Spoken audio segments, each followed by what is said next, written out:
Let's flip it around to the Broncos before we wrap this segment. They're going to take a cap charge here, and the question is how they want to structure it. If they cut him with a post-June 1 designation, it's $35.4 million in dead money for 24, $53.6 million in dead money for 25. A total of $89 million in money already paid, plus the $39 million fully guaranteed that they owe him for next year. They'll get a credit eventually of $1.21 million if he takes a veteran minimum salary elsewhere. So we're looking at $89 million. They could do it all at once. They could take it all next year. I don't know why they would.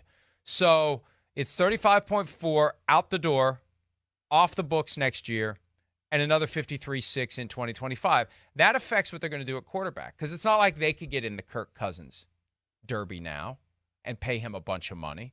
Not with that much money devoted to Russell Wilson. They've got Jarrett Stidham under contract through 2024. He did a 2-year, $10 million deal. So he may just be the guy next year. They draft someone, try to develop someone, but it may be Stidham as they get through 24. The massive cap hit is looming in 25, but they have time to plan for that. And the cap keeps going up and up and up and up. That relative impact of a huge cap charge goes down and down and down. And here's the reality.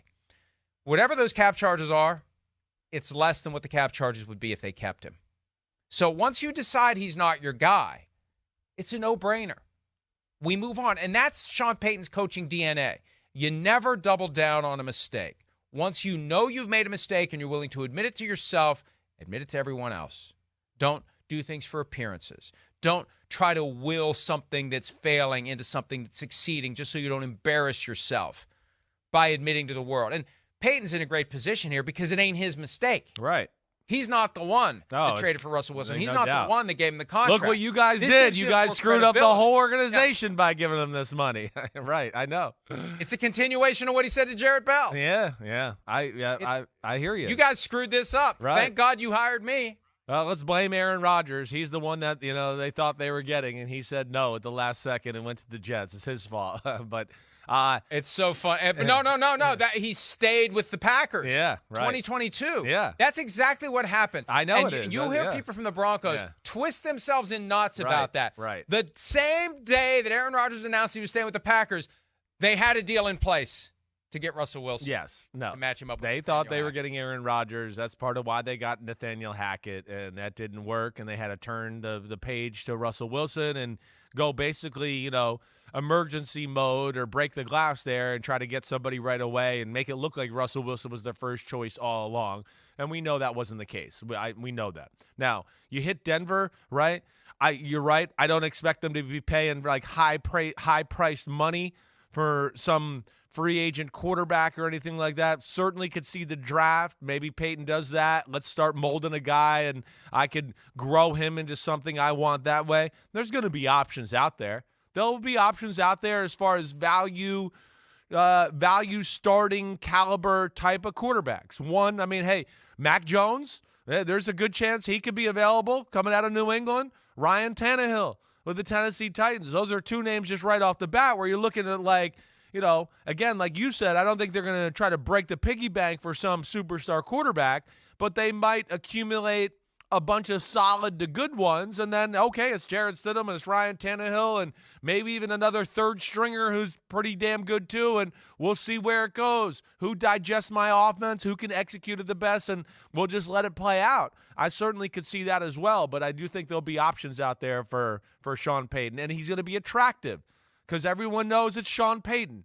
And quarterbacks like a Ryan Tannehill or even a Mac Jones are going to go, I'll take a little less money to go play for Sean Payton, and then maybe throw for 4,500 yards and become the man there, and and then make big money. So I do think it'll be an attractive spot for those type of players. You know the first guy I thought of? Who's that? I want you to guess. Who's the first guy I thought of to team up with Sean Payton? Oh man, you're coming out of left field. Who would be the first? No, I'm not. Think about the past couple of years. I'm giving you a hint that you should be able to pick up you mean like Jameis Winston? I don't know. I'm not. Last couple of years, who am I missing here? Pick Miami. Who was he going to partner up with in Miami? Well, he was going to go. You think it's going to be? You're saying Brady? You think it's going to be Brady? That was just that was the first guy I thought of. Give it up. I mean, okay. Stop trying to bring Brady back into the NFL. Okay. Hey, listen, man. I got a business to run here. Brady returning from retirement to play for the Broncos would be damn good for business. And at a time when his effort to buy 5 to 10% of the Raiders is dying on the vine, that really would be something.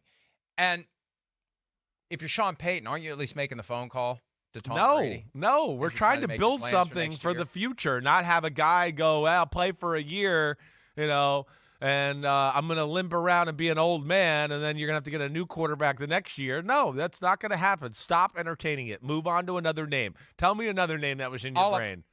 All I'm saying is Drew Brees. All I'm saying is that's the first name I thought of. That's the first guy I thought of. Because they wanted to work together for so long. It was so obvious that was what they wanted to do, and they got stymied by it. So at a certain level, I could see Sean Payton trying to will himself to do it just as a middle finger to 345 Park Avenue and everything that happened that kept that from happening. Not that they were ever really going to make those two ends come together the way that they were hoping, but they tried to do it, and it blew up on the Miami Dolphins. I think it's going to be Stidham through next year. They've got him under contract. They've got his numbers factored in.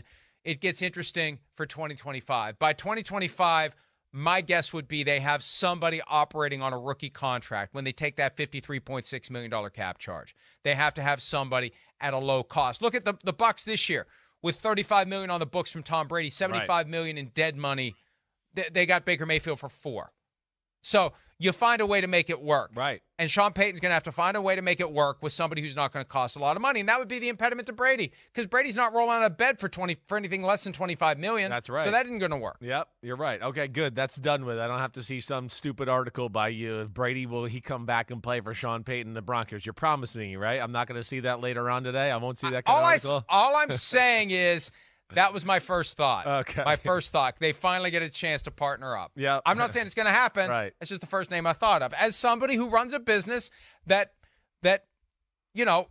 benefits from maximum interest in stories, Tom Brady coming back to play would indeed generate maximum interest based upon the history of traffic to Tom Brady's stories. Hi, it's Mike Florio. Thanks for watching PFT on YouTube. Hit subscribe for the latest news and analysis from Pro Football Talk.